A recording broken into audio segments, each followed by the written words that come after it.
Chris, welcome back. Thanks for being here. Thanks for having me, Katie. It's great to be back. Well, you are one of my favorite people to follow on Instagram because all of your posts are actually so packed with relevant information. And I love following your vitamin and mineral series that you've been doing for a long time. So I would love to kind of go through just sort of a few of the key ones that you've talked about recently and understand them more personally and also for the sake of the audience. So to start with, you're currently doing one, I'll link to it in the show notes, on biotin. And I feel like biotin is not a very well discussed supplement. It's not one I hear a lot about, and it's not like the latest trendy biohacking supplement, but you make a very compelling case for why it can be important and some really interesting uses that I've never heard talked about. So to start broad, can you maybe just walk us through what biotin is and some of the high level points related to how the body uses it? Sure. Biotin is a B vitamin. It's also known as vitamin B7, and that is one of the water-soluble vitamins. The most well-established abundant sources of it are liver and egg yolks. There's a lot of controversy in the data over how much biotin is in each particular food, but liver and egg yolks are the most kind of solid sources that we know of. Some newer data suggests that some fermented foods like natto are also very high in biotin. And in the world of supplements, you'll find that people are usually using it for skin health, hair health, and nail health. Usually when doctors prescribe it to people, it's for mainly hair and nail health, and it's usually dermatologists prescribing it. Interestingly, though, if you look at high dose biotin supplements, so we typically in our diets, the average person is getting around 50 micrograms. If you look at supplements, you will find some supplements at 300 micrograms or 600 micrograms, and you will find smaller amounts in multivitamins, but generally speaking, most biotin supplements are in the milligram range, which is wildly high if you think about it. So 1 milligram is 1,000 micrograms. So you're even at 1 milligram, you are massively higher than what people are getting in their diet. And yet the percentage of people who are taking high dose biotin supplements in the 1, 5, or 10 milligram range has exploded over the last couple of decades. And so it's still only a few percent, but it's basically gone, depending on which dose you look at, it's somewhere around 20-fold more people are using high dose biotin supplements than they were 20 years ago. And most of those people are using it for things like hair, skin, and nail health. But if you go back and look at the classical deficiency signs, what's typically described in a textbook, and there's a lot of variation on this, because whenever you see something in a textbook, it's a summary of something that was in a bunch of reviews that was summarized 20 years ago from case reports. But the so-called sort of classical deficiency signs are terrible candida infected rashes that are usually scaly, red, and itchy. But if you go and look into the case reports, the rashes can be almost any type of skin rash. They're not always red. They're not always scaly, etc. But usually, if you swab the rash, you can culture candida from it. So these are cutaneous fungal infections that are most common in all the folds of the body. So, in the orifices and the folds. So the nostrils, the mouth, the perineum between the anus and genitals, inside the elbows, inside the finger folds, even inside the knee folds, inside the armpits, et cetera, et cetera. Conjunctivitis, hair loss, and neurological signs that can range from simple depression to severe depression, lethargy, appetite, and peripheral neuropathy, so tingling or numbness in the extremities, or feeling like something's crawling on your skin, or even like hallucinations and seizures in the worst cases, and problems with muscle tone. So in babies, a very severe biotin deficiency can cause floppy baby syndrome, and which basically means they have no muscle tone, like they're just rubber. And in other cases, it can cause both loss of muscle tone, but also something called cogwheel rigidity, which is traditionally associated with Parkinson's. And that's when you have someone stretch, but over the course of stretching into the position, their muscles become very rigid, even though they're not usually. Now, if you just look at that and you kind of extrapolate down, what if I had a mild biotin deficiency? You know, the number of people who are out there having hallucinations and seizures because of biotin deficiency is exceedingly, vanishingly small. But the number of people who are depressed and have rashes, right, is really high. And in my calculations, based on the literature, I think most people need more biotin. I think generally speaking, the average person is getting 50 micrograms of biotin and probably needs between 150 and 300 micrograms, depending on how much protein is in their diet. So especially, you know, if you have, I think biotin certainly in like the fitness community where you have people eating really high protein diets in a catabolic state when they're cutting and their skin starts falling apart. Biotin's not the only thing that I would think of, but it's certainly one of them. And pregnant, and there are numerous, you know, genetic disorders and medications and stuff that can mess with biotin, but pregnant women at a rate of 30 to 50% become spontaneously biotin deficient during pregnancy. You know, so I think there's very widespread potential for people who have skin rashes and even mild psychiatric problems to maybe need a little bit more biotin in their diet in the form of liver or egg yolks. And then the high doses traditionally are used for genetic high doses, like 10 to 300 milligrams. Or really 5 to 300 milligrams. Traditionally, those are used for genetic disorders and biotin metabolism that in their classical clinical condition are exceedingly rare. So there are 5, there's really like, there are really 7 or 8, but a few of them are extremely rare. And there's about 5 of them that have probably an average prevalence each of like 1 in 100,000 people. However, if you look at the carrier status, so you get this disorder if, you know, 2 people who have have one copy of the gene mate together and they have a child who has 2 copies of the gene, and it is not severe enough to cause a miscarriage, you know, but it is severe enough to cause a clinically diagnosed disorder. Those parents still have poor biotin status because they carry 1 copy of the gene. And I estimate that the genetic disorders, the carrier status is 1 in 30 people have a carrier status for one of the biotin responsive genetic disorders.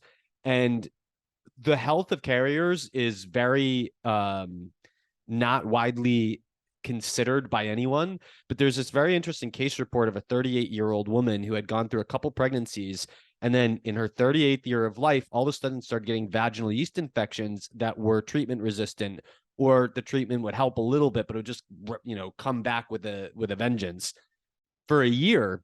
And she only knew that, remember, this is 1 in 30 people, I think, have carrier status for one of these genetic disorders. The only reason she knew she was a carrier is because her husband was also a carrier and their kid had the clinical disorder. So she had an on-call genetic counselor, and she called the genetic counselor and said, I know I'm a carrier for this. I know my son has to have this supplement or he'll be, you know, or he'll go back to a terrible disease state. Is it possible that my chronic yeast infections might be helped by biotin?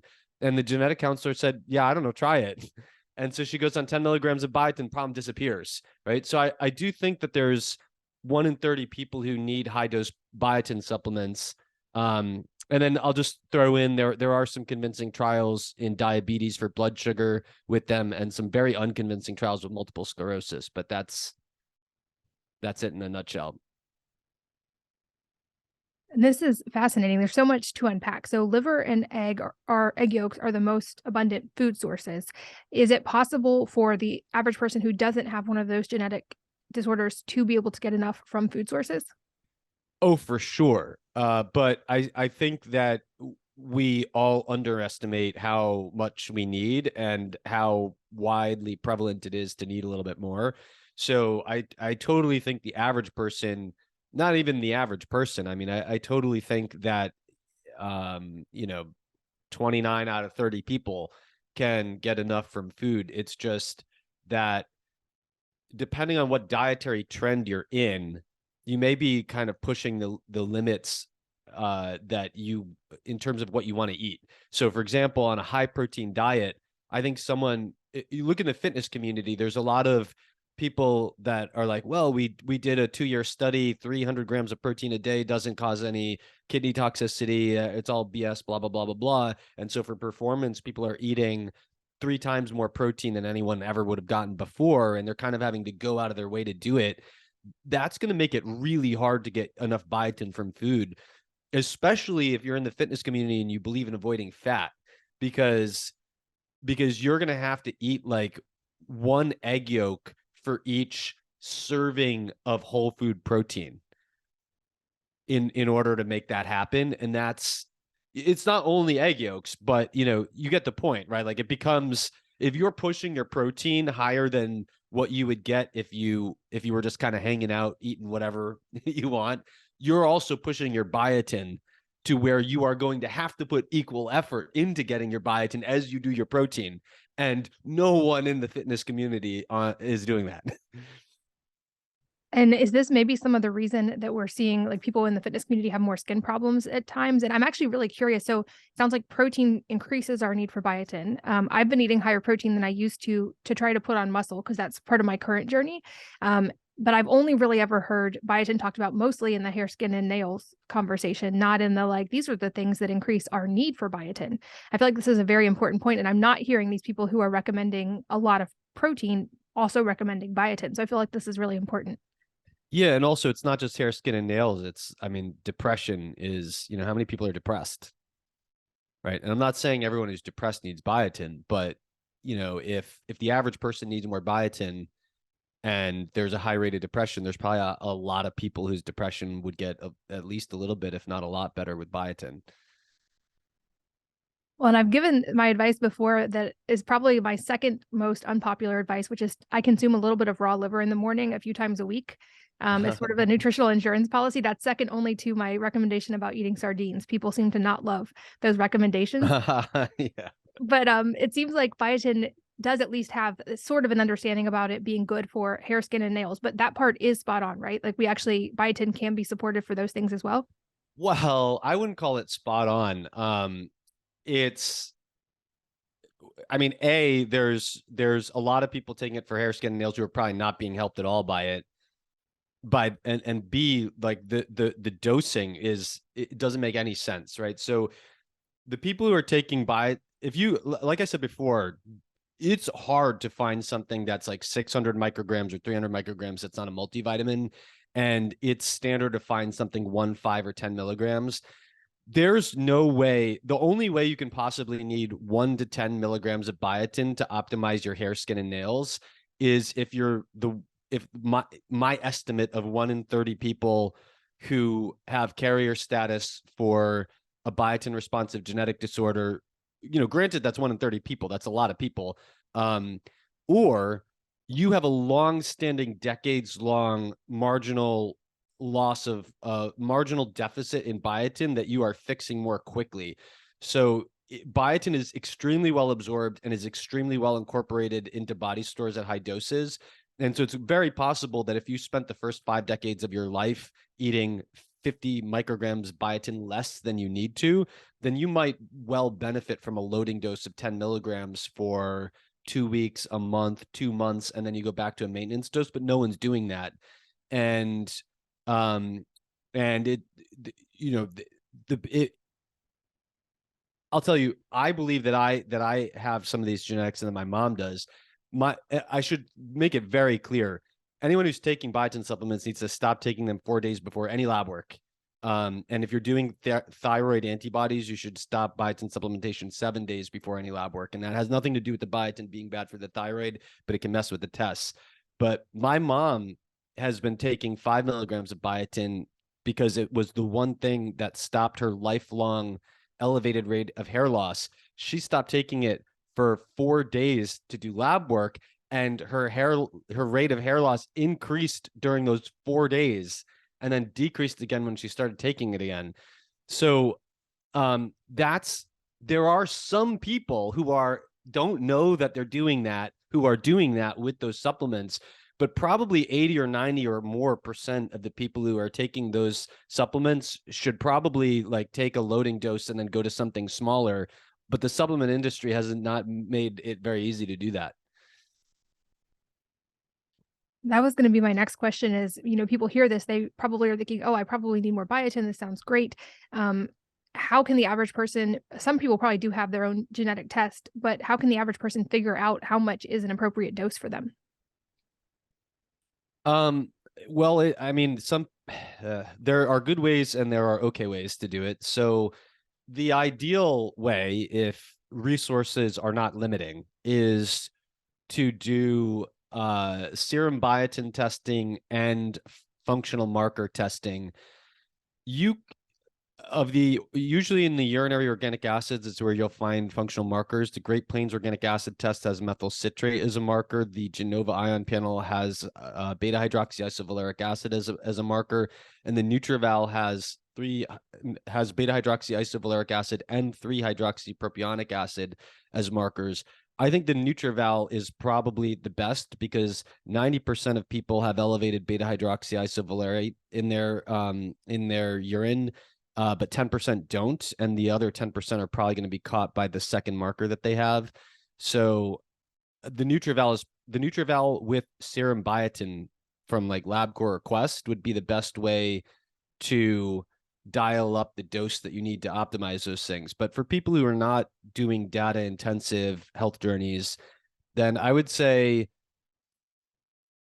if you believe that the symptoms line up with your experience and that it makes sense with your diet, or you think it's just plausible that you have a higher need given your symptoms, then, you could take a 10 milligram loading dose for 2 to 4 weeks and then cut it down to either just an increased amount of egg yolks or liver in your diet, or something a little higher than that. I would get a 300 microgram or a 600 microgram supplement and see, A, did the high dose get rid of the symptoms? And then B, do the symptoms stay away on the maintenance dose? And then use that data as feedback to try to titrate yourself up or down. The issue is a lot of people may need very high dose biotin, but even though there's no toxicity of it, that doesn't mean that there's no adverse consequences to it. I mean, one case is that it can mess with all kinds of lab work and you have to be mindful of taking it out. But there are also issues where it might cause imbalances with other B vitamins, especially thiamine, riboflavin, niacin, pantothenic acid, and lipoic acid. And then I just published an article last night where I think anecdotally and in my reading of the biochemical literature, I think it's possible that biotin promotes the detoxification of oxalate. And I think that although generally the low oxalate community reports that biotin supplements are helpful for mitigating so-called dumping symptoms, which are symptoms of removing oxalate from the body, where basically the oxalate comes back with a vengeance, sort of a detox reaction. But there are some anecdotes of people who seem to have oxalate dumping symptoms in response to high dose biotin supplementation, either 2 milligrams, or in one case, one commenter on my website had 2 kids who were taking 5 milligrams. They did fine, but when they increased it to 10 milligrams, they got a terrible skin rash that took months to go away. So I don't think you want to be carelessly using doses that most people don't need. You should use high milligram doses if you have shown in yourself that it helps you. But even then, you should think about what imbalances that might be creating with the other B vitamins. But I don't like how the supplement industry has encouraged people to only have the option of, almost only have the option of taking 1, 5, 10 milligrams, because you want your diet and supplements together to mostly look like what a really good diet could provide, with the targeted exceptions that you have data, whether it's lab data or your own personal experience, to back up that you need a deviation from that. So Yeah, and that's an important point because I feel like some people might hear that it helps stop hair loss in your mom and then want to take it as an insurance policy in high dose. And I feel like this is an important caveat that extends across a lot of supplementation, which is that if some is good, that definitely does not mean more is better. So even to your point, even though biotin would be considered like pretty non-toxic even at high doses, that doesn't mean it doesn't have potential effects. Would it be safe to say that if someone's paying attention to their symptoms in their own data, that somewhere in that 300 microgram range could be a safe maintenance dose if they're noticing some of those symptoms and noticing a change from that? yeah, I think very few people outside of the genetic disorders we were talking about, so the 29 out of 30, I think very few people will need a maintenance dose above 300 micrograms. And if it's possible, can someone get that in, for instance, a B complex, or do you not recommend a B complex for other reasons? I don't I don't I don't yeah, I don't I mean the pro I don't like B complexes that much, and part of it is that they all have some sort of problem with them, but the other part of it is ultimately you need to like tailor the B complex to individuals in the same way that you need to tailor individual supplements to individuals, and it doesn't really simplify things. But yeah, I mean, if you are taking a B complex otherwise and it has that amount of biotin in it, then that, that covers your bases. But 300 micrograms is the high end of the requirement that would typically be required by someone who's eating a lot of protein, in the 200 to 300 gram of protein range. Okay, good to know. And I know we got to get into some of the other B vitamins in past episodes, so I'll make sure I link those in the show notes. They're really good for you guys who haven't already listened to them. Another one I would love to go deep on is sodium, because I feel like this one has been the target of a lot of misinformation over the course of the last several decades. And I still hear from so many people who are very carefully avoiding sodium in all forms. And I feel like there's so much interesting data about this. And I know you've also done a series on sodium. So let's kind of do the same thing, starting broad and then getting more specific as we go. But what do we need to know about sodium? Yeah, well, real broadly, sodium. So for people who have heard of ATP, which is the universal cellular energy currency, sodium is sodium is just as common or almost as common as a secondary source of energy. So one of the main things that you do with ATP is you pump sodium across membranes so that when it flows back, you can use the kinetic energy to power things, much in the way that a water mill back in the old days would use the kinetic energy of water that's flowing down and use a turbine to harness it and so on. And as a result of that, if you think about it in money terms, you could think of like ATP as your, primary checking account. Sodium's the cash in your wallet or something like that.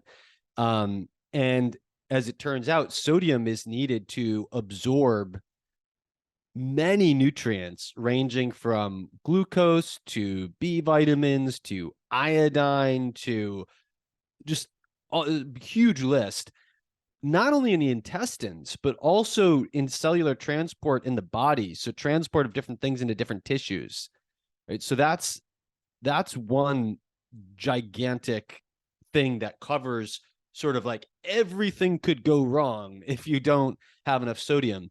And neural impulses would be kind of an example of that. In that case, you're not transporting a thing, you're transporting information.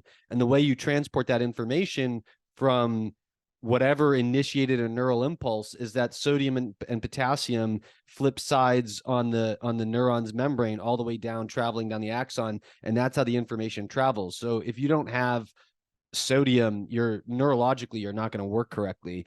And then on top of that, sodium is how water gets around. So if in fact, if you have diarrhea, like salted rice is probably going to be more often than not a very helpful way to fix that, because the sodium and the glucose will get absorbed together and they will hold on to the water. In your blood, the main thing that keeps water in your blood is sodium and glucose. Those are the two major osmolytes that hold on to water. Now, potassium is generally going to fall into your cells and hydrate your cells, but water has to come from your mouth, through your gut, into your blood outside of the cell before it ever gets into a cell. So you can think of sodium hydrating the outside of your cells and potassium hydrating the inside of your cells, but you can't hydrate the insides of your cells if you can't get water into the outside of your cells first, right? So sodium and potassium are playing non-interchangeable roles in hydration. And if you don't have enough salt incoming, you cannot hydrate yourself with water because there's nothing to hold on to it. And generally, like symptom wise, I think that on top of that, there's a million other things that happen where just certain enzymes only work with a certain concentration of sodium and things like that. So like dopamine synthesis, for example, is very dependent on sodium because the enzymes don't work if there's not a high enough concentration of sodium. And I've actually seen in people, it seems that there's a certain type of candidate for supplementing with salt. It's like element or some kind of like salted water or whatever, but some palatable way to get more salt than you would otherwise want to eat. Are people with low dopamine symptoms, low motivation, low ability to target a task and keep your attention on it, low energy that has a mental component. And so, but then of course the whole category of like low blood pressure people. So even if it's positional low blood pressure, it's still probably the case that more sodium would help. And that's simply because your blood pressure is driven by how much water is in your blood, right? So hydrating your blood plasma is what provides blood volume. And if you have too much blood volume, you get high blood pressure. That's the concern about sodium, is that it would generate too much blood volume, putting too much pressure on the walls of the blood vessels. But correspondingly, not enough blood pressure is generally a not enough sodium problem. And if you look at the trials of sodium restriction, then what you see is some 15% of people have all kinds of problems like fatigue and brain fog, or just sort of general cognitive dysfunction and gut problems as a result of restricting salt down to the sort of recommended for healthy cardiovascular function level. And I conversely, if you look at high doses of salt in trials, one of the most common symptoms is a headache. So I think, generally speaking, most people should just salt their food to taste. But if you have high blood pressure or headache and it responds to lowering salt or to increasing potassium, then you probably needed to alter your salt to potassium ratio. And conversely, if you have malabsorption, gut problems, fatigue, brain fog, general cognitive dysfunction, or really any kind of secondary nutrient deficiency that you can't explain otherwise, might be a sodium problem, right? Because sodium is used to transport so many nutrients from the gut that if you have malabsorption, you should see if it goes away with more salt, because it might not be some kind of hard to fix gut issue. It might just be that you don't have any salt in your food. And last thing on this is, I think the real part where people go wrong is when they eat whole food diets, they do not realize, they have no clue how much salt they cut out of their food supply, because only 6% of the average person's salt comes from salt that was added on the table. And some like 20% comes from salt that was added during cooking. But almost all the salt people eat comes from processed foods. And in processed foods, they don't taste salty because the salt is used for many food science reasons that hide the salt from your taste buds. So when you cut out processed foods, you're cutting grams of salt out of your diet that you will not ever be able to make up with whole foods unless you're eating from extremely obscure types of fish. Just as a blanket statement, your sodium intake will drop by grams if you move from a high processed food diet to a whole food diet. and you don't liberally salt your food. And so most people on a whole food diet, if they are purposefully restricting salt, are plunging themselves into a deficiency range where they're almost certain to need more salt. But even many people who are not deliberately restricting salt, they don't if they're going by taste alone, you don't realize how much salt was hidden from your taste in the processed food you used to eat. And so your perception of how much you need to salt your food might be off. And in general, I'm a believer that salting your food to taste is the right strategy, but it might not be the right strategy for someone whose taste has been artificially reprogrammed from a low salt diet or a processed food diet. You may need some time to recalibrate your taste. That's so interesting. And so it's likely, especially if someone has cut out processed food, which I would, of course, recommend to at least reduce or cut out processed food. Yeah. Oh, yeah. Yeah. Cut it out, but Yeah, realize that you need more salt. but be aware of this. So it's actually more likely that someone in that scenario could be deficient in salt or need more salt rather than less salt, even though there's still kind of this prevailing idea that we should eat less salt in general, which I don't personally agree with.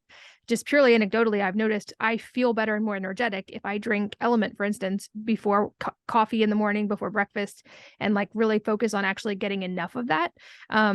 Is it true that also if someone is saunaing daily or exercising heavily, that would be another reason to increase sodium intake?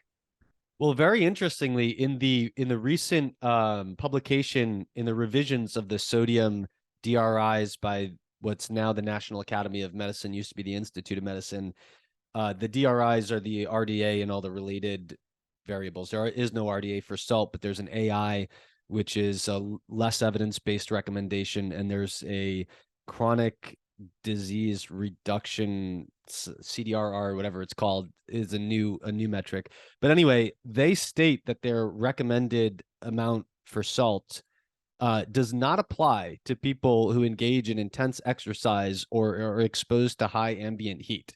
And they never define anywhere where what constitutes hot or what constitutes too much exercise. Generally speaking, what happens is that if you are new to the exercise or you're new to the sauna, you're probably going to lose a ton of salt in the sweat. But if you do it all the time, you're going to adapt to it and you're going to lose less salt, but you're still going to lose some salt. So I think it's something where you just need to like listen to your body, and you may experience that the salt tastes less salty when you need a lot of salt. So pay attention to how different methods of getting salt, how they taste, how you feel afterwards, and how it correlates with your exercise regime and heat exposure. I'm glad you said that. I've been curious if that was a reliable metric because I've noticed, for instance, after a heavy workout or a long sauna session, I can drink Element and I don't taste the salt at all. Whereas if I've already had food with sodium throughout the day or I've already had a couple of elements, it tastes a lot more salty to me. So that's actually a reliable feedback mechanism that people can pay attention to. Largely. But like I was saying before, if you've overridden it for a tremendous amount of time, it might not be as, perfectly calibrated. But generally speaking, the demand for water and salt is regulated by the hypothalamus, and you don't need to be good at it. It's sort of like you don't need to be good at breathing in order to get oxygen. And if you just look at like a textbook explanation of how this stuff is regulated, the base case is that someone just drinks when they're thirsty, and that's how they get enough water, and they eat more salt when they have a taste for it, and that's how they get enough salt. There are primary hypothalamic defects and psychiatric disorders that can override that, and then there's also conditions of like someone can get hyponatremia, which is low blood salt, if they are in like running a marathon and they are drinking faster water drinking water faster than they can make urine from it. And so they may have a very intense thirst because of the exercise that they're doing, but that is it's the stress is just, there's too much stress there for the system to work properly, and so you feel like you need a lot of water and you drink too much, and that can cause some serious problems. But the 99% of the time, that's a good metric. Is there any kind of general upper limit for someone to think of when they're on a more whole food diet, they've eliminated processed food, and maybe they're exercising regularly? Is there like a sort of a safe range you can pay attention to, and then obviously pay attention to your own body as well? But is there any kind of general guideline you would give there?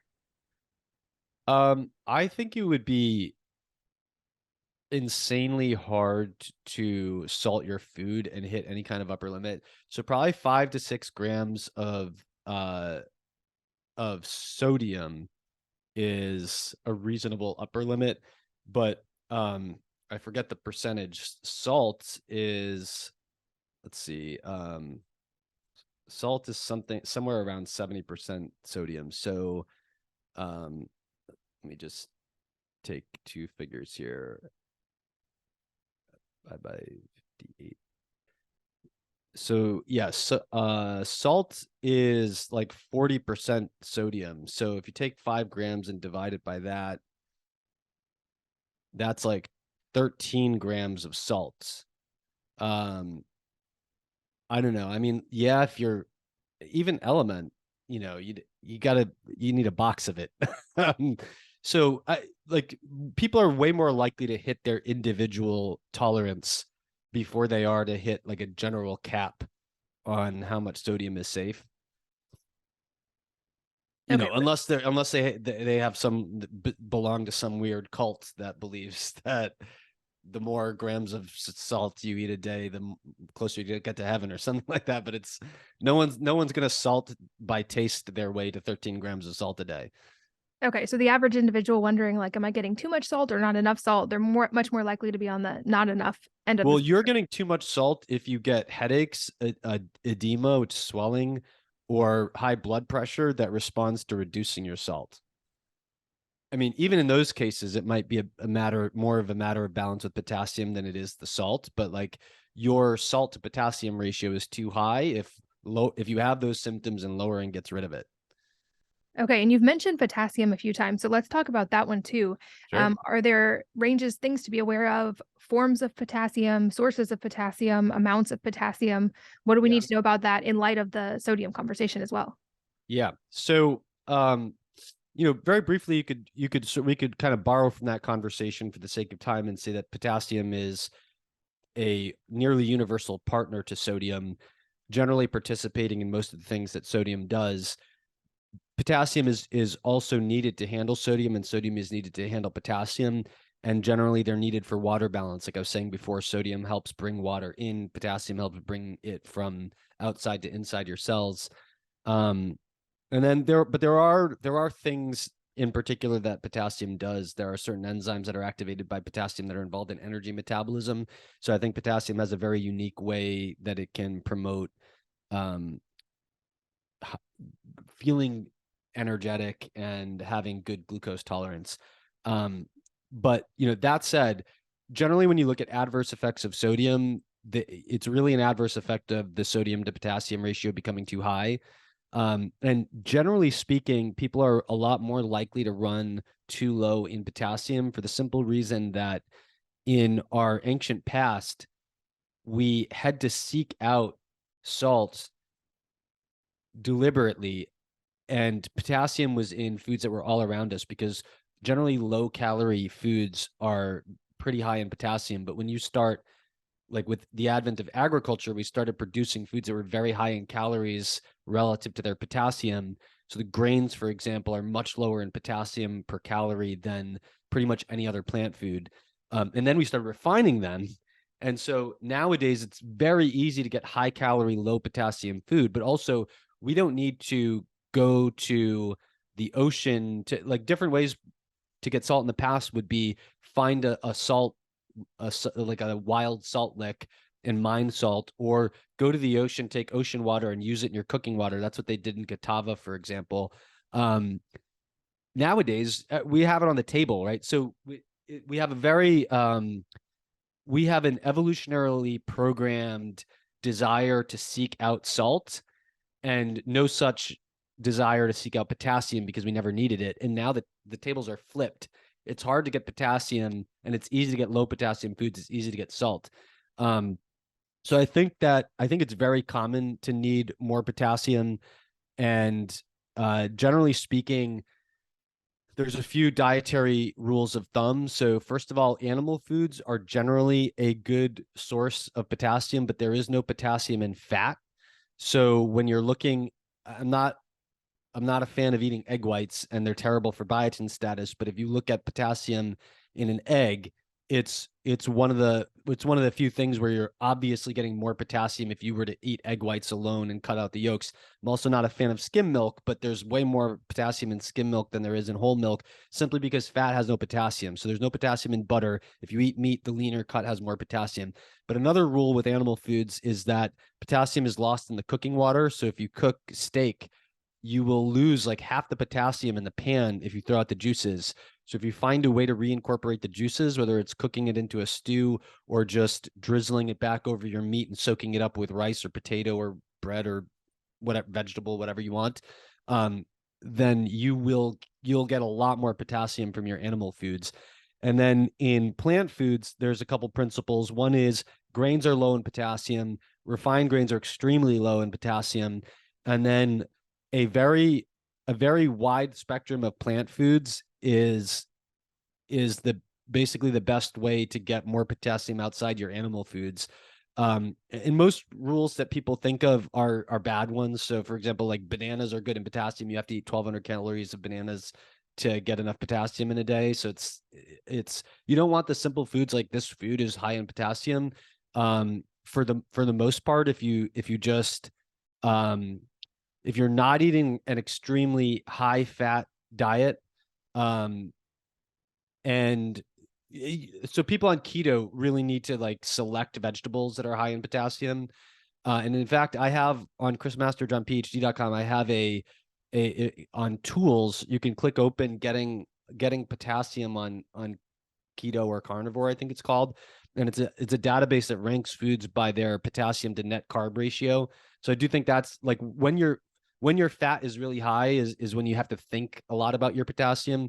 But otherwise, it's sort of like don't eat a grain heavy diet and don't eat refined grains. Diversify your plant foods across legumes, tubers, fruits, and vegetables, and try to preserve the juices in your meat and your those are probably the top things you can do to get good potassium in your diet. And I know you cover these in depth also on your website and your Instagram. So I will link to both of those. Definitely recommend following you because I always learn from you on those. I know we could do entire episodes on each of these topics. For sure.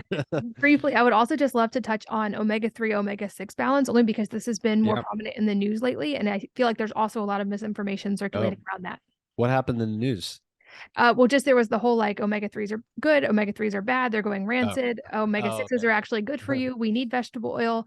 There's been a lot of that. This is like the last 10 20 year news cycle, I think. Okay, so I mean, what you need in your body is an omega-6 fatty acid called arachidonic acid, which, like biotin, is most abundant in liver and egg yolks, and an omega-3 fatty acid called DHA or docosahexaenoic acid, which is mainly abundant in fish, but smaller amounts can be found in the egg yolks of pastured chickens, especially if they're free ranging and eating bugs and stuff like that. And there are tiny amounts of these in other animal fats.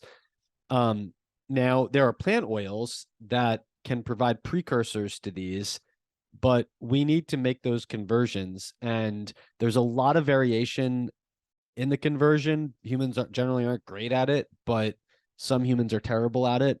And it's hard to know which one you are without measuring your red blood cell phospholipid fatty acid content. So for most people, I think it's as long as you don't have ideological choices that or ethical choices that exclude this, I think it's just generally people should try to incorporate egg yolks, liver, and fatty fish into their diet on at least a weekly basis. As I was saying before, with the biotin that I think most people need, like one egg yolk per serving of whole food protein is really like a good rule of thumb. So most people need more than that of egg yolks, but for the fatty acid content, if you just eat 4 to 8 ounces of liver a week, a few egg yolks a week, and one serving of fatty fish a week, I think you're doing yourself a world of favor in terms of getting these fatty acids and not relying on the plant oils. The omega-6, omega-3 balance issue is something that's gone on for ages, but it really doesn't matter if you do what I just said. So if you're getting the preformed fatty acids and you're not completely overdosing on one side versus the other, so you have 1 or 2 servings of fish, 1 or 2 servings of liver, a handful of egg yolks in a week, you don't have to worry about the ratios. But when people are vegans or when they are overwhelmingly getting these fatty acids from plant oils, that's when the plant oils become very relevant. And the specific problem that I think is the real problem, as opposed to what a lot of other people are talking about, inflammation and this and that. I think most of that is kind of bogus. But the real problem is that if you do not have DHA in your diet and you are eating something that has an omega-6 to omega-3 ratio of 150, such as you would find in some types of vegetable oil, corn, safflower, etc., that is the singular way that you can reduce your brain DHA content. And when you reduce your brain, and because what happens is, in order to convert the omega-3 plant oils into DHA, you need to use the same enzymes that you use to convert the omega-6 oils into arachidonic acid. And if you overwhelm that one enzyme system with one side or the other, then you wash out the ability to do the conversion with the one that is in low supply. So 150 to 1 ratio of omega-6 to omega-3 is going to make all omega-6 feed into that enzyme system, and none of the omega-3 is going to make it in to make DHA in the brain. And instead, you're going to get this imposter omega-6 fatty acid that looks like DHA, it smells like DHA, but it doesn't give you good psychiatric health. It doesn't make your eyes work. And, so you wind up with a bunch of problems. The way this was discovered was in the 70s. There was a 6-year-old girl who had an abdominal gunshot wound, and she was fed for 6 months exclusively on total parenteral nutrition, which is intravenous nutrition. And they had 2 formulas. One was soybean oil, which has a reasonably balanced ratio. The other was safflower oil, which has a crazily unbalanced ratio. And they didn't know that they mattered. But when they fed her the safflower oil, she started getting double vision and all kinds of gait abnormalities, peripheral neuropathies. She was just it was just a neurological catastrophe. And they switched her back to the soybean oil, and then she was fine. But no one out there, like, there's not that many people who are eating safflower oil who are getting double vision, peripheral neuropathy, and gait abnormalities from it. So what that highlights is that when you're on total parenteral nutrition, the only thing going in your body is whatever the oil was that they put in your veins. And so when it's your only source, that's when the ratio becomes extremely relevant. But I think just if people just follow the general rule of thumb I gave before and eat a little bit of liver, a little bit of fish, and a little bit of egg yolks, and don't load up on the plant oils, I think they're in a very good situation. Don't need to worry about it. Okay. So would you say supplementing can still be beneficial or not really needed for most people? I think for people who don't eat fish and shellfish, I think some supplementation is a good idea.